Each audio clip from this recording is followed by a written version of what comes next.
Hola, ¿qué tal? Bienvenidas, bienvenidos. Soy Karina Gómez Frode.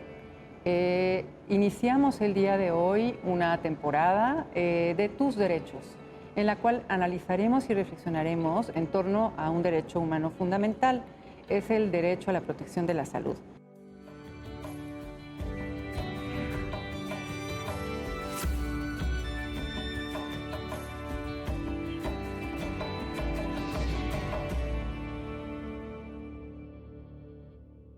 Hola, ¿qué tal? Estamos aquí reunidos con tres doctoras, todas son doctoras, dos abogadas y una médico. Vamos a darle el uso de la palabra primero a nuestra invitada especial, la doctora Marta Híjar Medina.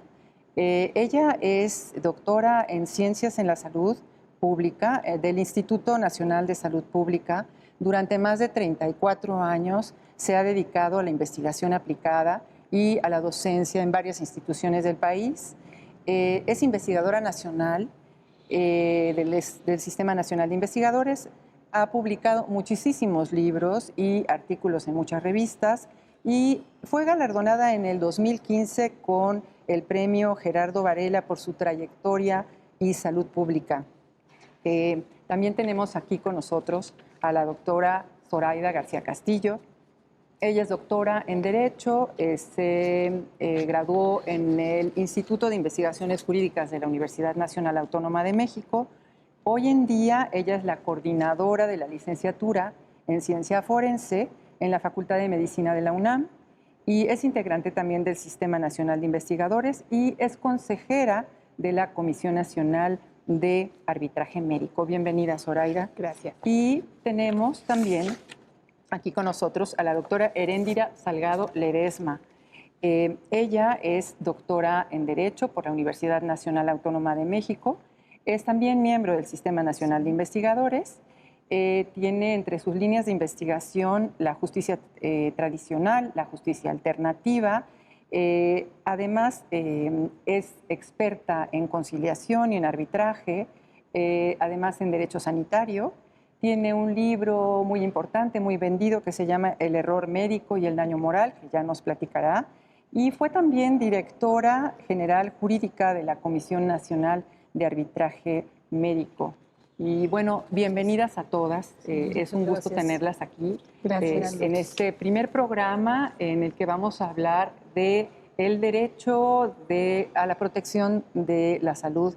Y también vamos a hablar un poco del sistema nacional de salud, cómo es nuestro sistema nacional. Entonces, empezamos contigo, Marta, Sí. Que nos cuentes un poco.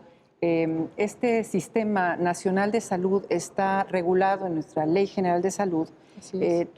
¿Cuál ha sido tu apreciación en relación a la regulación y el funcionamiento? ¿Cómo está funcionando nuestro sistema de salud en México? ¿Sí es efectivo para nosotros los mexicanos? ¿Qué piensas? Bueno, pues muchísimas gracias, doctora, por la invitación. Yo quisiera primero señalar las dos grandes diferencias que hay entre los conceptos de sistema de salud desde la Organización Mundial de la Salud, que señala que el sistema de salud son todas aquellas actividades que se realizan para promover, resolver y mantener la salud de una población. Mientras que la Ley General de Salud manifiesta y contiene en su capítulo 5 del título primero, me la aprendí bien la ley. Aunque no seas abogada, pero resalta en la ley el concepto que ellos tienen y dicen que el sistema de salud son todas aquellas instituciones, en primer lugar lo lleva la institucionalidad, instituciones que brindan servicios de atención médica, sean públicos o privados, con la finalidad de que la ciudadanía pueda acceder a su derecho a protección a la salud. Entonces, si vemos, son dos conceptos distintos que yo creo que tienen mucho que ver con cómo está integrado el Sistema Nacional de Salud en México. En primer lugar, es un sistema fragmentado y que está ligado necesariamente a tu condición de trabajo. Dependiendo de dónde trabajas, tú tienes un derecho diferenciado a la salud. Esto, en términos generales, ha hecho que esta fragmentación constituya en México una de las grandes inequidades que hay para la población. La otra es que la población en general no ha sido tomada en cuenta como parte del sistema y la tenemos que considerar como parte del sistema porque resulta que la población, por un lado, es un paciente, o sea, tiene varios roles. Es paciente que tiene una necesidad y va a resolverla. Es financiador porque ya está pagando su atención, como sea, si está trabajando, si está en el Seguro Popular, donde sea, si va al privado, lo está pagando, entonces financia. Es un usuario que tiene expectativas como consumidor. Consume un servicio de salud, tiene una expectativa de calidad de lo que le están dando, ¿no? Y además es al mismo tiempo un actor que tiene mucho que ver con el resultado de su tratamiento por la adherencia a los tratamientos que se le dan. Entonces tú puedes tener un sistema magnífico, pero si las personas, los usuarios, no se adhieren a los tratamientos, esto no funciona. Entonces, la situación aquí, además de que el sistema tiene varias funciones, es un sistema complejo y que no se han estudiado mucho las interrelaciones entre cada una de las características que debe tener el sistema y no se ha incorporado a la población como parte misma del sistema. Yo creo que en este momento estamos en una situación muy crítica del funcionamiento del sistema de salud, que bueno, me gustaría poner algún ejemplo a propósito del mes de octubre del cáncer, que estamos trabajando el tema de prevención del cáncer de mama, en donde los números siguen aumentando, a pesar de todo el trabajo que se ha hecho en favor de la prevención del cáncer de mama.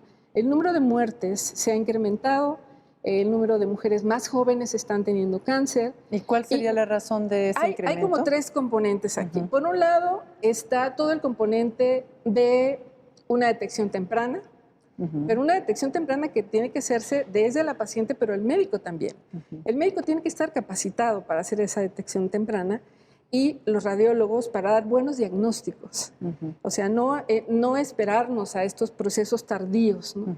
Entonces, si lo pudiéramos poner en tres dimensiones, por un lado está la parte médica, la capacitación del médico de primer nivel para detectar oportunamente los casos.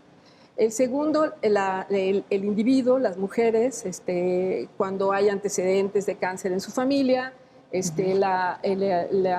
trabajo que se tiene que hacer de estar con los autocuidados, estarse revisando periódicamente. Pero también una parte muy importante es el acceso a los servicios de salud. Puede pasar hasta 6 meses entre que a una mujer le detectan un posible caso de cáncer de mama a ser atendida por un médico especialista, a ser atendida en una institución donde le pueden resolver el problema. ¿Y qué sucede? Pues que ya llegó demasiado tarde. Entonces, en el momento en que nosotros no estamos teniendo un sistema que asegure que es un sistema igualitario para todos, nos vamos a seguir encontrando. O sea, no tenemos un sistema que esté basado en los problemas de salud de la población.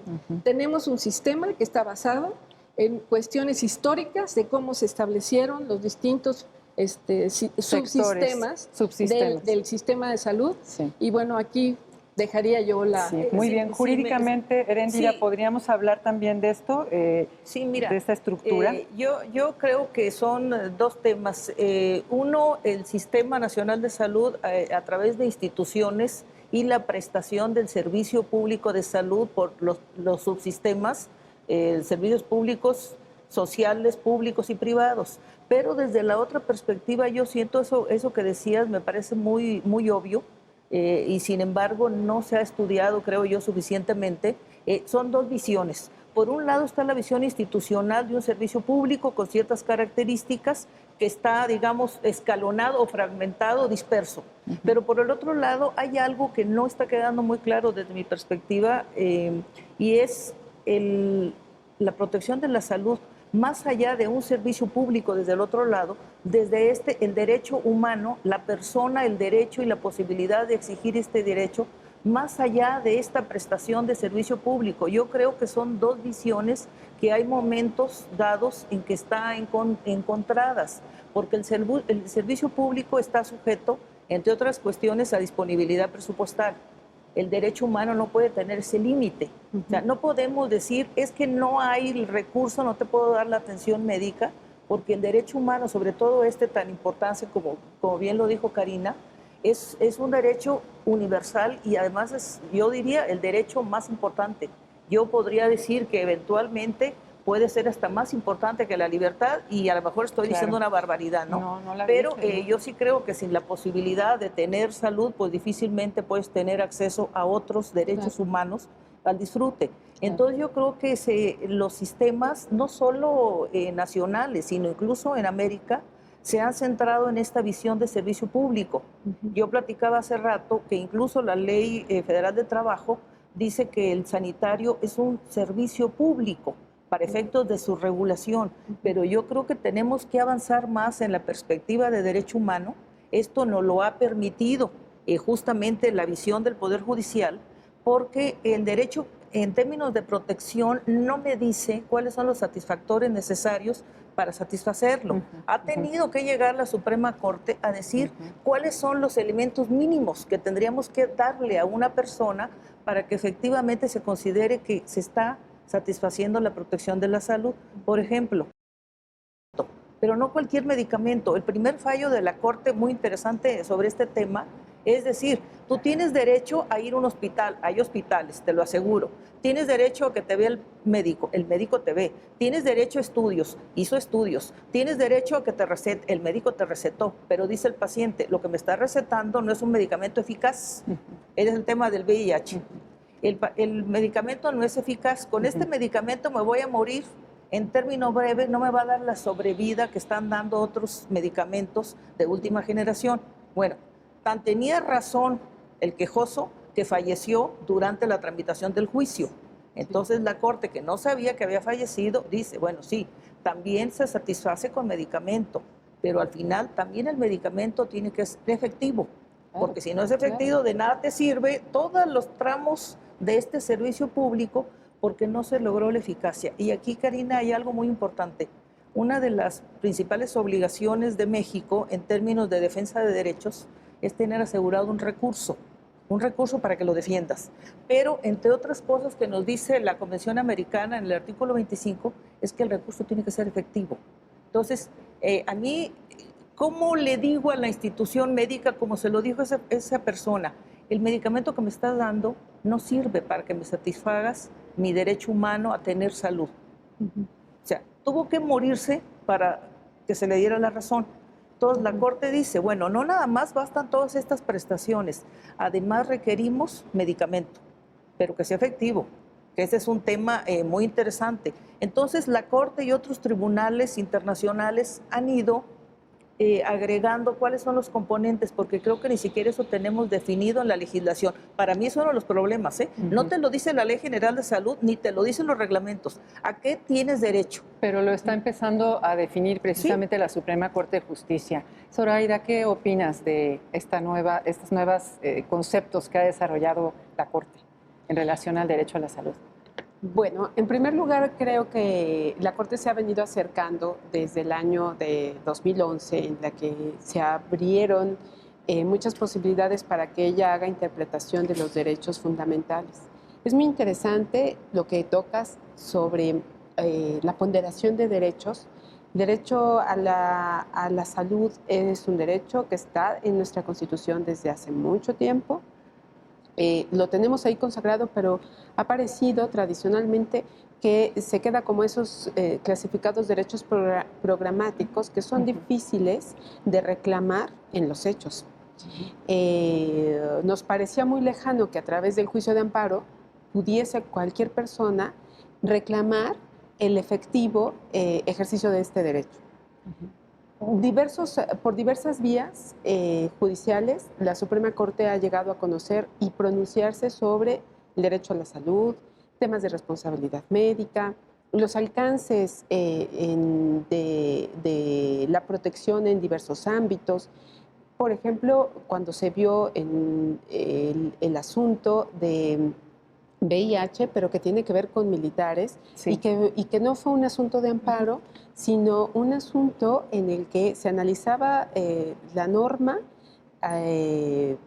bueno, sí fue en un amparo, pero digamos visto desde el punto de vista abstracto y que operó en su pronunciamiento para que la Corte incluso analizara los alcances científicos en un contexto judicial. Desde mi punto de vista, la Suprema Corte nos ha dado lineamientos generales para irnos pronunciando en el caso por caso de las controversias en donde un paciente se siente menoscabado, en un menoscabo de sus derechos porque no se le ha atendido de manera suficiente, en donde también un quejoso esperaría más respecto de la valoración de pruebas técnicas y de pruebas científicas, y el juez no ha tenido los suficientes elementos para pronunciarse.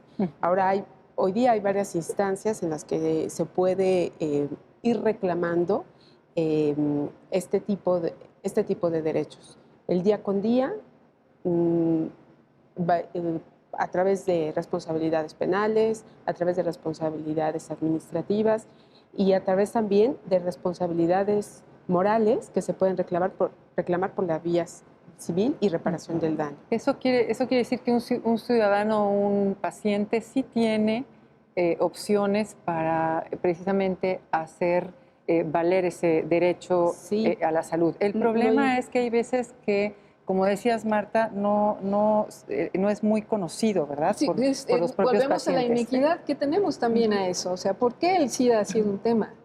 ¿Por qué el cáncer de mama ha sido un tema? Porque hay mucho trabajo de la sociedad civil detrás. La presión ha sido impresionante. Eso ha generado verdadero,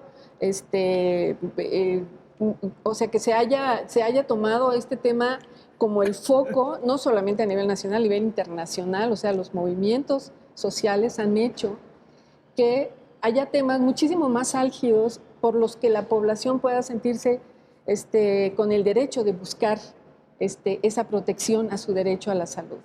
Yo quisiera saber cuánta de la población mexicana sabe que tiene el derecho a la salud, que ese es un derecho constitucional y que además tenga la capacidad de reclamarlo, porque créanme que yo creo que la situación de inequidad que se genera desde el sistema nacional de salud también se observa en el sistema de justicia. Ya.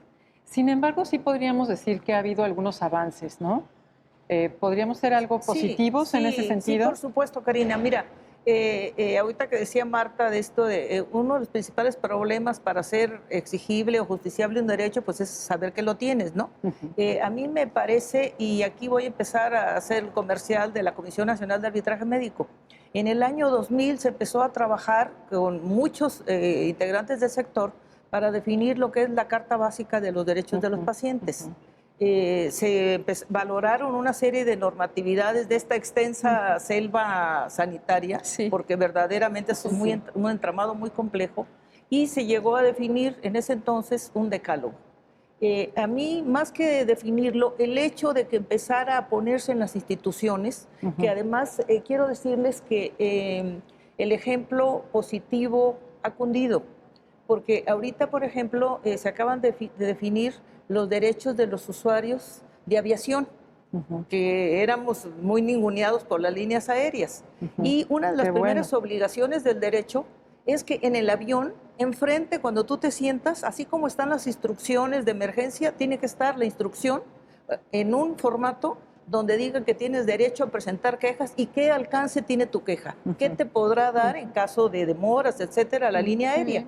Entonces, este ejemplo que inicia Comisión de Arbitraje Médico en 2000, a mí me pareció muy interesante porque al final, sobre todo el último derecho, el derecho a quejarte, a reclamar, a presentar inconformidad o queja o reclamación, mucha gente no sabe efectivamente que tiene un derecho y que tiene la posibilidad de exigir.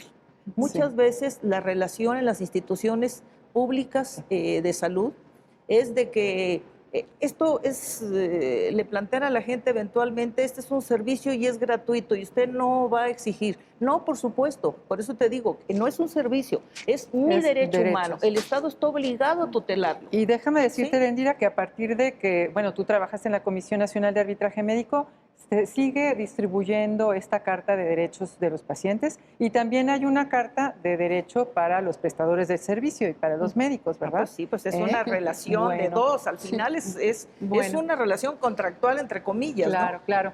Vamos a un corte y regresamos.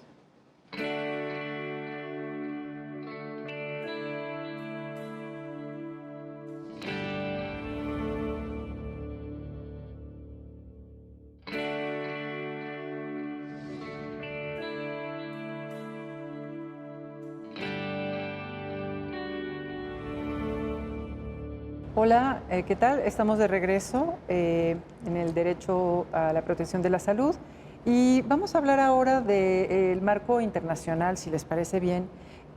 Por ejemplo, las dos organizaciones más importantes que tienen que ver con el derecho de protección de la salud es la Organización Mundial de la Salud y la Organización Panamericana de la Salud, ¿verdad? Así es.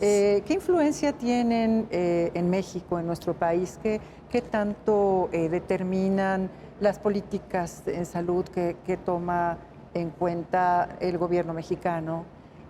¿Tú qué opinarías de eso?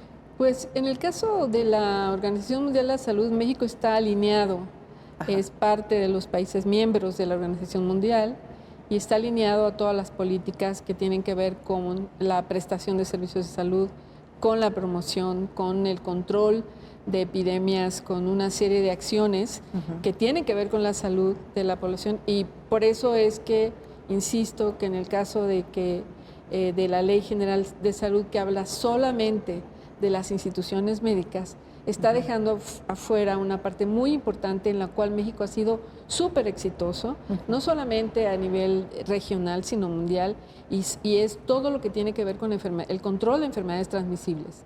México ha sido uno de los pocos países que ya erradicó muchas enfermedades transmisibles que todavía siguen presentes en países de América Latina. No es ni el chikungunya ni nada de esos al mosquitos. contrario, esos son nuevos, esos son moscos nuevos. Creo que uno tiene que ver con una enfermedad que era muy prevalente en el estado de Chiapas, pero no me acuerdo.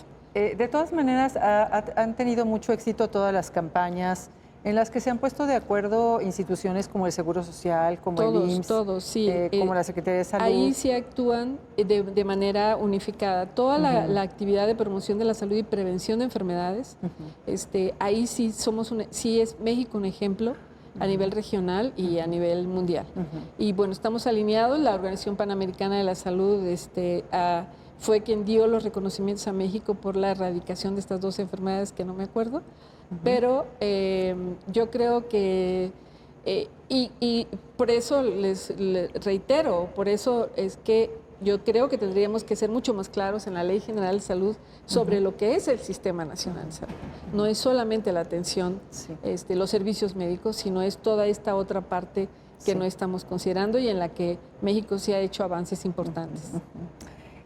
Zoraida, ¿tú qué opinas en relación a ese papel que ha jugado la Corte Interamericana de Derechos Humanos con respecto a los tribunales mexicanos? ¿Qué tanto han influido las decisiones que toma la Corte, que no son vinculantes, con lo que sucede en nuestro país? Pues esa es muy buena pregunta. A partir de nuestra reforma de 2011 nos quedamos con la primera impresión de que, por supuesto, nos obligábamos por los tratados internacionales, como ya lo habíamos hecho, pero los tratados internacionales y convenios que se ocupen de derechos fundamentales pasaron a formar una línea de jerarquía mayor, de acuerdo con nuestra reforma de 2011, mayor a la Constitución. Este criterio se ha venido modulando, como sabemos, para retornar a la supremacía constitucional y dejar a los tratados internacionales como un referente supremo, pero siempre que no haya un conflicto entre lo que dicta nuestra Constitución y lo que dicta el Tratado Internacional. Y sin embargo, los criterios internacionales nos trajeron un poco de dudas sobre qué tanta obligatoriedad tenían en el gobierno mexicano, y ese expediente varios en el que se trató sobre el asunto de Radilla Pacheco, pues es el que fue el hito, el que marcó el criterio a seguir. En los hechos, por supuesto que el gobierno mexicano se alineó a cumplir con estas directrices, pero trajo en la Suprema Corte una discusión muy importante sobre cuál era la prevalencia y si la Suprema Corte debía de sujetarse al criterio de la Corte Interamericana. En los subsecuentes criterios me parece que la Corte y los tribunales constitucionales, nuestros tribunales colegiados, los juzgados de distrito, los tribunales federales, han venido acogiendo los criterios internacionales para que se adopten resoluciones en lo concreto. Y felizmente también los hacen suyos pues otras instancias como la CONAMED, de la cual ya hablábamos, y que en primer lugar tiene en cuenta que hay que darle un lugar muy importante al principio pro persona y en este caso al paciente. No solo para la valoración de pruebas que recae en conflictos médicos en la autoridad sanitaria y en los responsables de la prestación de los servicios sanitarios, sino que también hay criterios que nos hacen reconocer que tenemos instituciones sobre las cuales tenemos que trabajar. Una muy importante es el consentimiento informado, las dimensiones del consentimiento informado, la relación médico-paciente, el conocimiento que tiene que tener el paciente, no solo respecto del derecho que tiene a reclamar, sino de cuáles son las vías expeditas para poder reclamar y sobre la posibilidad de resarcir los daños. Entonces, aunque permanezcamos en este criterio formal de que tenemos que velar por la supremacía constitucional, en los hechos sí que estamos adoptando esos criterios para que permeen en qué es lo que hay que significar en los criterios como este tipo de instituciones médicas, pero también para la apreciación de la prueba. Muy bien. Erendira, me hablabas hace rato de también la influencia que ha tenido la Corte Europea de Derechos Humanos en los criterios que emiten nuestros tribunales. ¿Es así? Directrices de la Comunidad Europea. Directrices para orientar las normas, digamos, las cuales no hay uniformidad en todos los países de la Unión. Hay directrices de ciertos temas, cuál es la tendencia o la orientación para aplicar un mejor derecho. A mí es un ejemplo que me parece, no es propiamente tema médico, es tema al final defensa de consumidores, pero me parece muy determinante el tercer tribunal colegiado en materia civil del primer circuito, aplicando directrices de la Comunidad Europea para ampliar el derecho del consumidor, que al final el consumidor también hay un apartado muy importante de receptor de servicios. También recibe servicios el consumidor, además de consumir bienes. Entonces, están aplicando, como es tribunal colegiado y es amparo directo, en el cual es tribunal terminal, aplica el directriz de la Comunidad Europea y está resolviendo, ampliando los derechos. Y eso es algo que yo sí me gustaría precisar mucho, Karina. Sí. El derecho se va moviendo muy rápidamente. Cuando estudiamos, nos enseñaron en la clase de Derecho Internacional, mi tesis de licenciatura fue de esa materia, que los tratados internacionales era derecho subsidiario, que entraba a mejorar el derecho nacional en aquello que hubiera deficiencias, fallas, o lo complementaba.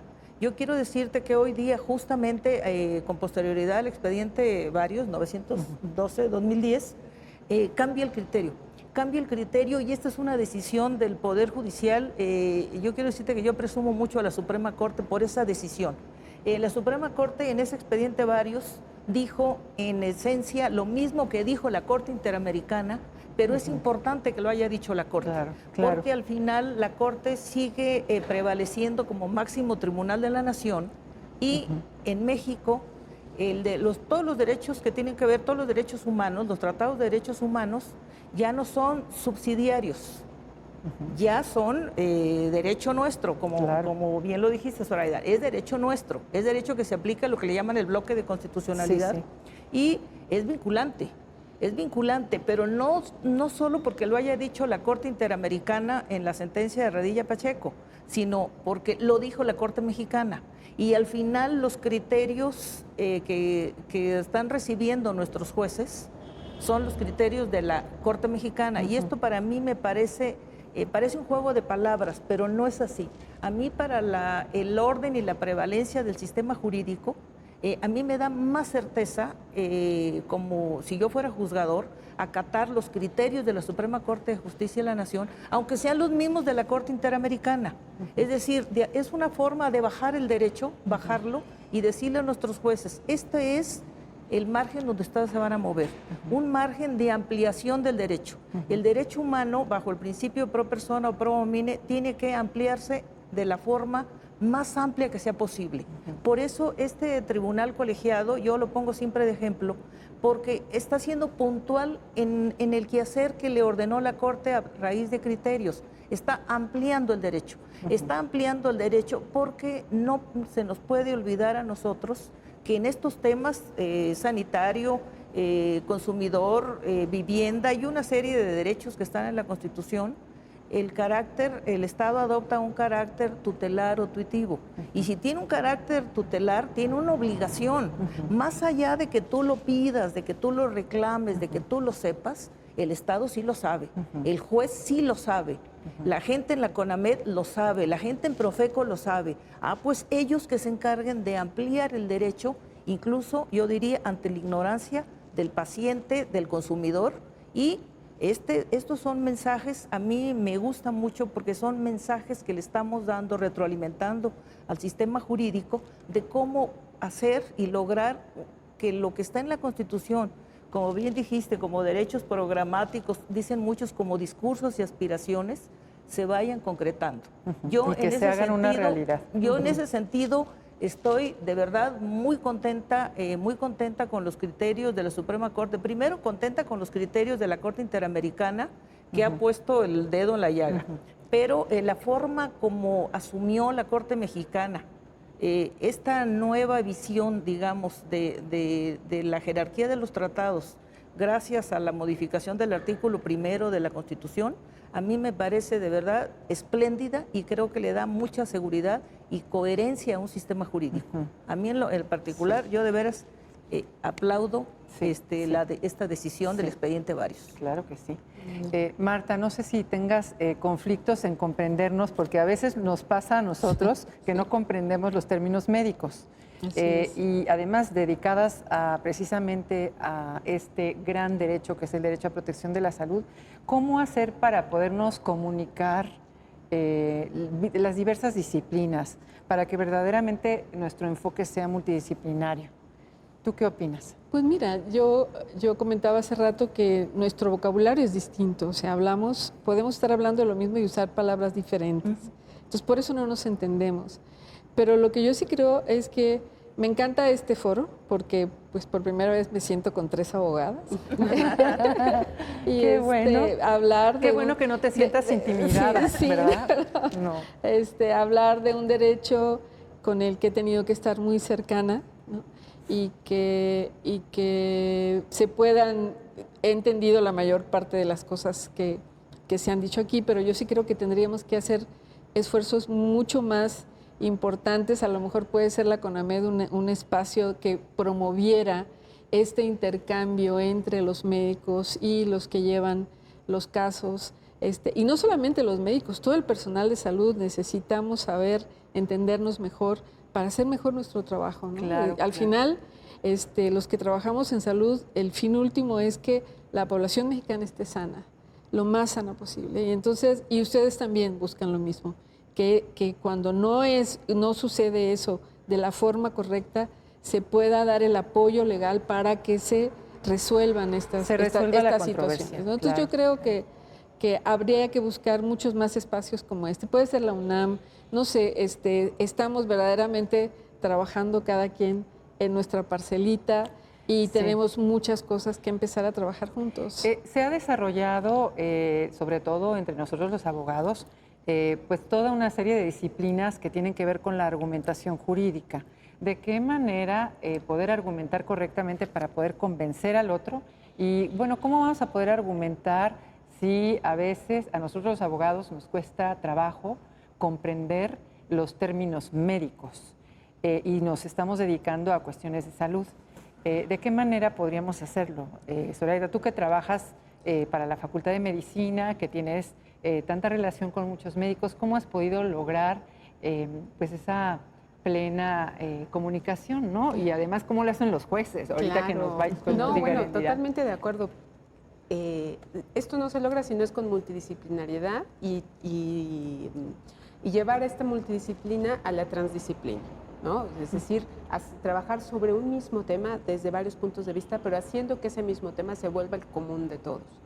Y creo que el ejemplo del derecho sanitario es muy bueno, porque nos interesa resolver asuntos, nos interesa desarrollar instrumentos jurídicos, nos interesa que haya mejores programas sociales. Todos estamos en esto, no solo abogados y médicos, sino también otras profesiones. Y lo que sí está probado es que el compartir lenguaje significa no solo que nos traduzcamos términos especializados, que eso sí que es muy importante, sino también los alcances de nuestra profesión.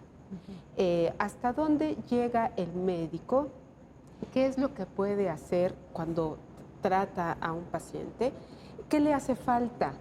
Por ejemplo, platicar con él y por otro lado, que el abogado también le transmita al médico sus alcances de trabajo. Y si ambos se comprenden, podemos mejorar ambas la comunicación, profesiones, ¿no? ¿no? Por ejemplo, que el abogado le explique al médico la importancia de integrar un buen expediente clínico, la importancia de tener una buena comunicación con su paciente, no nada más para establecer el diagnóstico, el tratamiento, sino para la prevención y luego todo lo que hay que hacer después del tratamiento, pero sobre todo porque se genera una relación de confianza que va a permitir que no haya problemas jurídicos, ¿no? Que se van a prevenir. Entonces, también que conozca el médico la dimensión de sus responsabilidades administrativas, penales, morales y de cualquier otro tipo. Entonces, el médico estará tranquilo de conocer los alcances del derecho respecto de su profesión. También tienen un mundo, y eso ya lo platicabas desde que empezamos el programa, de normas técnicas y normas operativas que seguramente el médico se preguntará, ¿tengo que seguirlas todas? ¿La tengo que seguir al pie de la letra? ¿Y mi criterio? ¿Y la lex artis ad hoc? O la lex artis en general, ¿no? Entonces, ¿dónde queda? Porque yo tengo un caso concreto y este caso concreto no le puedo aplicar esta norma en lo general porque tengo especificaciones a las que no le operan. Y entonces le pasa lo mismo que al abogado. Tendremos una norma general, pero cuando tenemos el caso tenemos que tomar decisiones concretas. Ahora, si al médico le explicamos, mira, el abogado tiene que acercarse a saber qué es lo que se pudo y lo que no se pudo hacer. Hay obligaciones de resultado y obligaciones respecto del camino a tomar. Tendríamos que ponderar si realmente hiciste todo lo que tenías que hacer y ya no pudiste hacer más. Si le explicaste con todas sus dimensiones al paciente cuáles eran los alcances del tratamiento y el paciente las asumió, es una serie de cuestiones que si caminan juntos podemos prevenir, podemos diagnosticar bien, podemos acompañar en el tratamiento y podemos acompañar en otros temas. Determinación de cada uno de los casos, ¿no? Para tener un feliz término o no. Entonces, creo que eso significa comunicación no solo en términos científicos o en términos técnicos, sino también en la comprensión de nuestros alcances. Sí. Eso es muy importante en el área médica, en el área del derecho de protección a la salud, y también en todas las áreas en donde el jurista tiene que meter la mano y husmea para tomar una determinación. No es posible que el jurista tome determinación, pero en campos en los que otros expertos opinan, sin comprender realmente qué es lo que le está diciendo el experto y solo fiarse de lo que le dice. Pues muchas gracias. Vamos a un corte, regresamos.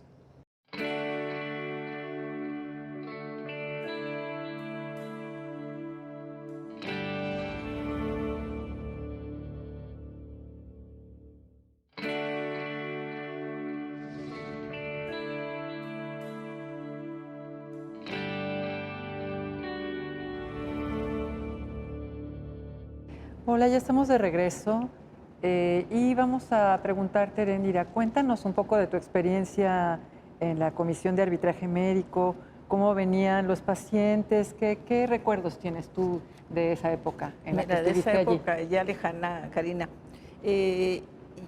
Lo que yo, con la gente con la que conversaba o incluso con los médicos, me decía que en gran medida sentían ellos que había un problema de comunicación. O sea, que llegaban a presentar la queja porque ellos advertían que había algún problema y que el médico no explicaba, no quería clarificar qué había pasado. En algunos casos nos decían, yo lo único que quiero es que el médico me explique por qué tomó tal decisión. O en algunos casos, que el médico reconozca, así decía, que el médico reconozca que se equivocó. Ajá, o que me pida perdón. Porque hubo casos en que se determinó responsabilidad médica y que se determinó en la conciliación un pago y que no se cobraron los cheques. Es decir, la gente no iba por dinero, la gente iba porque quería una satisfacción, quería primero, sobre todo cuando había muerto un familiar cercano, un padre, un hijo, quería saber si efectivamente hasta el final hubo una atención adecuada para sentirse incluso ellos tranquilos en términos personales. Pero decían, es que el médico no me quiere explicar, no me explica, el médico no utiliza un lenguaje que yo lo comprenda. Entonces yo creo que gran parte de los problemas, al menos lo que yo me percaté en esa época, es que había fallas de comunicación. Como de verdad, no es saber el contenido de los conceptos, es esta relación de calidez que uno espera en alguien, en este caso en un profesional, en que pones lo más valioso tuyo o de tus familias en sus manos, que efectivamente se puede equivocar porque eventualmente todos los profesionistas podemos tomar una decisión equivocada. Pero yo sí creo que tiene que haber de repente, y lo digo con todo respeto, un poco más de humildad de algunos profesionales de la salud y considerar que la persona está a su nivel horizontal y no ver a la persona hacia abajo, es que no entiende, es que es ignorante, ¿para qué me molesto en explicarle? Entonces yo creo que esto es importante, reforzar la comunicación. Y esta comunicación, yo les comentaba hace rato, que tiene que ser también para los jueces. Nosotros cuando estuvimos en la comisión, Karina, llevamos a algunos magistrados que iban a plantear casos prácticos y nos decían, por ejemplo, ya casos fallados, ya con expedientes terminados, que nos decían, en este tema el dictamen pericial no se comprendió a cabalidad. El abogado, el juez es experto en derecho, es el máximo perito del juicio, pero eventualmente tiene que condenar o absolver con base en expedientes. Y a veces tampoco el médico, yo diría, no pone de repente con peras y manzanas, con claridad absoluta, para que el juez entienda la implicación del acto médico e incluso cómo se para cuando se trabaja en equipos, cuando un profesional es responsable de su tramo, cuándo es responsable otro responsable del tramo, porque eventualmente queda la idea de que se trabaja en equipo y que hay alguien responsable del equipo y eventualmente es al que se va a condenar, aunque la responsabilidad haya sido de alguien que no es su responsabilidad, o tú seguramente lo viviste en alguna ocasión, que la responsabilidad es administrativa, que es falla del sistema, no necesariamente del médico. Pero yo creo que esto se tiene que clarificar y efectivamente tiene que haber más comunicación. Yo diría más comunicación incluso entre las profesiones en términos de programa de estudios. No basta con tener en medicina una clase de responsabilidad médica o de medicina legal. Como bien comentaste, Zoraide, es muy importante que sepan las implicaciones de un expediente clínico. El expediente clínico como prueba en un juicio. El consentimiento informado, ¿qué implica? A veces los médicos creen, y esto yo lo he platicado con muchísimos, que con que la persona firme a la entrada al hospital de que autoriza, le pueden hacer cualquier cosa y haber cualquier tipo de responsabilidad, y dicen, ya con esto estamos protegidos. No, el consentimiento informado es una protección para el paciente, no para el médico. Entonces yo creo que sí hay un problema de comunicación, que sí tendría que trabajarse en los programas. Pero de todas maneras ya los médicos están conscientes de eso, ya cada vez hay más congresos en los que siempre se abarca ese tema de la comunicación médico-paciente. Y en relación a eso, te quería preguntar, Zoraida, ¿qué experiencia has tenido al ser consejera de la Comisión Nacional de Arbitraje Médico? ¿Desde hace cuántos años que eres consejera? 2 años. 2 años. 2 años. Y en estos 2 años, ¿qué has muy vivido? Feliz. He sido muy feliz, he aprendido muchísimo, me he sentido muy honrada. Y no cabe duda que cuando los asuntos llegan a CONAMED, son conflictos que ya pasaron por un tramo largo y nos revelan las disfunciones del sistema. No solo temas tan recurrentes y tan importantes como los que comentas, que se revelan en los expedientes, que son la falta de comunicación entre el médico y el paciente, una buena relación médico-paciente, pero también los médicos nos dicen, bueno, es que no hay tiempo.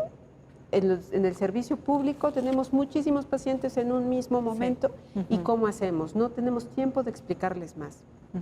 En las dimensiones del consentimiento informado, la importancia del consentimiento informado en ciertos casos específicos,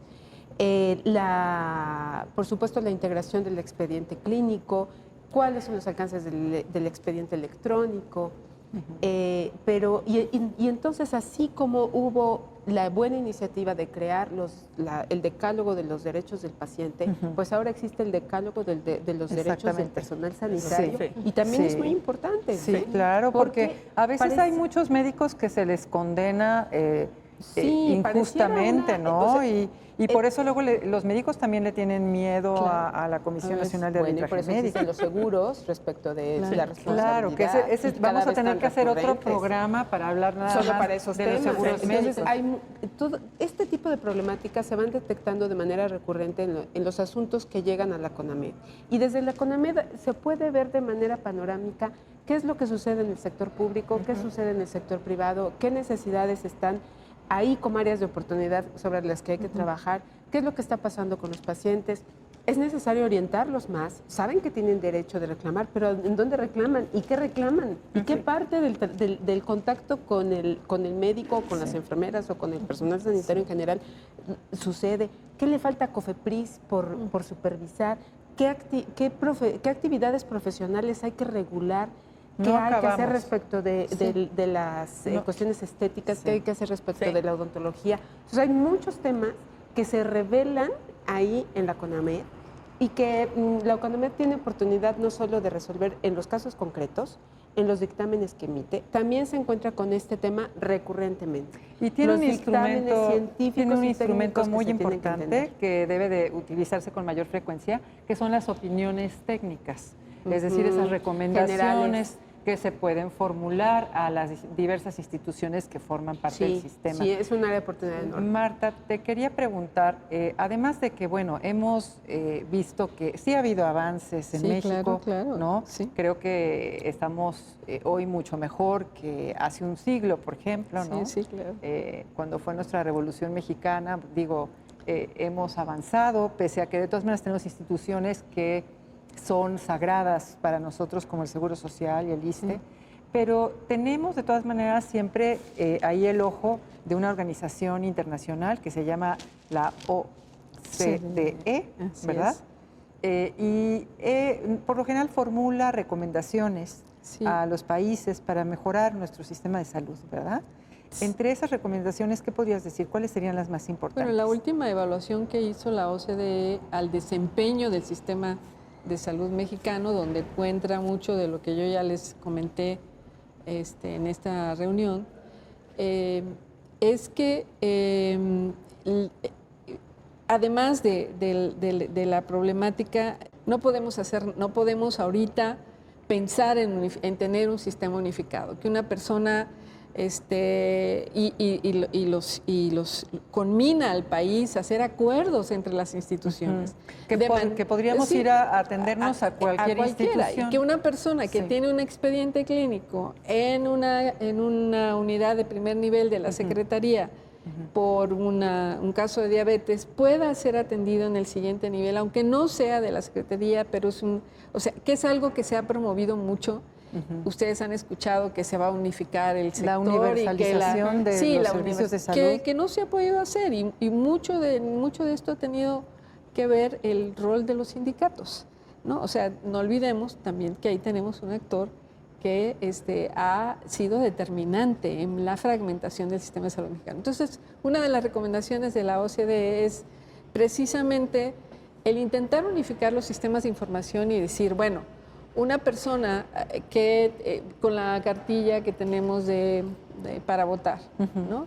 Que esa pudiera ser tu identificación y que se te siguieran los casos y que no fuera que cada vez que vas a porque hay incluso gente que en el año cambia 2, 3 veces de trabajo y son distintas instituciones a las que tiene que ir a atenderse, sino empezar a hacer esos acuerdos pero que funcionaran, o sea, que hubiera un sistema de información que permitiera el seguimiento de los pacientes y que supiéramos dónde están, quiénes son, si hay adherencia al tratamiento, si no lo hay, si se está atendiendo bien, etcétera, etcétera. Que cada quien tuviese un expediente clínico y con él único, pudiese, además que fuésemos propietarios. Y que pudieras transitar por los distintos subsistemas que existen actualmente ante la imposibilidad de poder hacer algo. ¿Y tú crees que ahí el impedimento de ello es la existencia de estos sindicatos? No, bueno, es uno. Es uno. Ajá, es uno de tantos. Es uno de tantos. Sí, muy bien. Bueno, les propongo hacer algunas conclusiones y propuestas en relación a qué podríamos mejorar en el sistema jurídico, en el sistema de salud. Empezamos contigo, Heréndira. ¿Qué piensas? Yo propondría un mayor acercamiento de ambas academias y de verdad colaborar en tratar de incorporar materias tanto en el área jurídica como en el área de la profesión de la medicina, algunos temas de alguna suerte vinculados o comunes o incluso compartir eventualmente catedráticos. Yo lo veo con la Escuela de Ciencias de la Salud. La visión del médico que da medicina legal es una visión defensiva y yo no creo que el derecho nada más sirva para que el médico se defienda. O sea, no defenderte en un juicio, sino al revés, así como tiene la Secretaría de Salud y todo el sistema una serie de medidas preventivas, que hubiera justamente antes todo el conocimiento, como bien decía Zoraida, todo el conocimiento para que tú sepas el terreno que pises. Yo creo que una de las problemáticas principales de la medicina es que los médicos, de por sí es muy extensa la profesión, todos los contenidos, y adicionalmente tienen que conocer todo maraña de normas oficiales mexicanas, de reglamentos, de disposiciones, de lineamientos, porque eventualmente hasta lineamientos, si es complejo para un abogado, con mayor razón lo es para un médico. Entonces yo sí creo que tendría que haber una de dos, compartir un poquito más de contenidos, pero también en el caso de la Comisión de Arbitraje, esta decisión que se tomó en alguna ocasión de llevar gente del Poder Judicial para que platique con quienes atienden la queja médica, o sea, la visión de los jueces creo que también es muy importante. La visión preventiva y la visión final, el cierre. Yo creo que al final es un círculo. Empezamos con los contenidos de la carrera, sigue el ejercicio de la profesión, viene la responsabilidad y al final está el juez, que eventualmente va a tomar decisiones que pueden afectar la carrera de un médico, que en un momento dado se puede acabar la carrera de un médico por un error, o a veces ni siquiera por un error del médico, sino por una decisión que no fue tomada correctamente y que el propio médico no tiene a veces la posibilidad de defenderse porque no tiene las herramientas. Yo sí creo que de verdad mi percepción, y no tengo parientes médicos, es que sí se les carga mucho la mano a los médicos en términos jurídicos. O sea, el nivel de responsabilidad médica es muy alto y además el nivel de responsabilidad jurídico, y no creo yo y aquí los defiendo hoy que es Día del Médico, sí requieren mayor apoyo desde la formación. Sí. Además, siempre hay que lidiar con la percepción a veces errónea del paciente, Sí. ¿no? Porque no necesariamente lo que nos dice un paciente o la visión que tiene un paciente es la correcta. Bueno, tus palabras de conclusión, Zoraida. Gracias. Bueno, a partir de lo que estás afirmando, estoy totalmente de acuerdo en esta necesidad de cambiar de mentalidad de las profesiones desde su formación. Pero esa falta de credulidad que tiene el paciente respecto de lo que le dice el médico es por precisamente la falta de empatía y de comunicación que tienen respecto de la dimensión de lo que se está haciendo para el tratamiento. Entonces yo creo que hay que fomentar la solución de ciertas problemáticas recurrentes. Yo veo mucho desde la CONAMED que gran parte de los problemas que se generan, de gran parte de los conflictos, es por una mala relación médico-paciente. Sí, es cierto sí que lo es. tenemos muchos problemas de operatividad del sistema de salud, sobre todo del público, entonces hay que enfocarse también en eso. Claro. Hacer más eficiente la integración del expediente clínico, pues darle mucha importancia al trabajo de la enfermería, que también hay que focalizar, y la supervisión del ejercicio profesional en áreas en las que hay que poner mayor atención, como lo que tiene que ver con aquellas profesiones en las que se esperan resultados, como son los tratamientos estéticos o los tratamientos odontológicos. Claro, Entonces creo que tenemos buenas oportunidades para identificar problemas concretos, claro, visto desde un punto de vista integral, porque todos somos copartícipes, los profesionales de la salud, los pacientes y las instituciones. Claro. Muchas gracias, Zoraida. Vamos contigo, Marta, unas palabras de conclusión. Bueno, pues primero agradecerte la invitación a este foro, me da muchísimo gusto haber compartido con ustedes y la intención mía ha sido dejar claro la diferencia en lo que es el sistema de salud y lo que es el sector salud, porque a veces lo confundimos y a la hora de hacer las evaluaciones, a la hora de tener una idea de lo que está pasando en salud, se vuelve muy concentrado solamente o en la Secretaría o en las instituciones de seguridad social o en el sector público, o sea, entender en el sector privado, entender a mí me gusta mucho el concepto de la Organización Mundial de la Salud, que es toda actividad que intenta fomentar la salud, resolverla y mantener la salud. O sea, y entonces aquí entra toda la parte intersectorial, que lo que tendríamos que ver, además de la parte de la multidisciplina, es la parte de las relaciones intersectoriales que tienen mucho que ver con salud en este país. Pues bueno, fue un lujo tener a 3 investigadoras del Sistema Nacional de Investigadores conmigo. Verdaderamente me siento muy honrada de haber estado en este programa conmigo. Espero que podamos repetir esta experiencia tan maravillosa. Tenemos muchas cosas que hacer en el país para mejorar las condiciones de salud de todos los mexicanos. Y bueno, y que nos llevemos y nos comprendemos, espero que nos podamos comprender mejor Cada vez los médicos y Así. los abogados y que podamos tener mayores diálogos, ¿no? Así entre es. nosotros. Muchas gracias. Pues muchas gracias. Gracias a todas.